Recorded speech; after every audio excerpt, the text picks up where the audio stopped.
জীবনে আপনি যদি ভালো থাকতে চান, তাহলে আপনাকে সবকিছু মেনে নিতে হবে, মানিয়ে চলতে হবে। সবকিছু আপনাকে পজিটিভ ভাবতে হবে।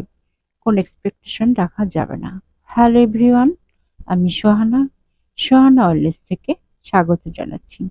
কেমন আছেন আপনারা? আশা করি যে যেখানে আছেন ভালো আছেন। আলহামদুলিল্লাহ, আমিও ভালো আছি। আজকে আমি গরুর মাংসের রেসিপি নিয়ে এসেছি।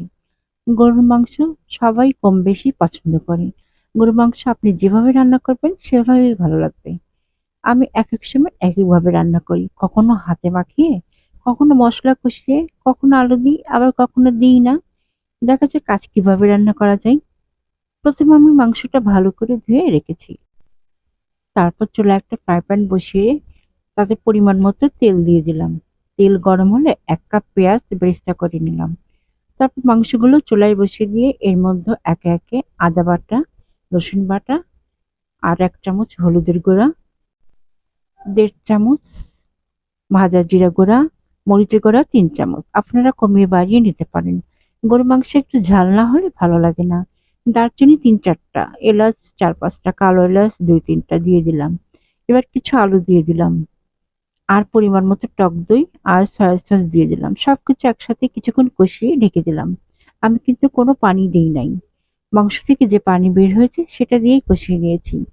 কষানো হয়ে গেলে সামান্য পরিমাণ পানি দিয়ে ঢেকে দিলাম। এখন চুলার আঁচটা কমিয়ে দিলাম। এদিকে আরেক চুলায় পোলাও বসিয়ে দিয়েছি।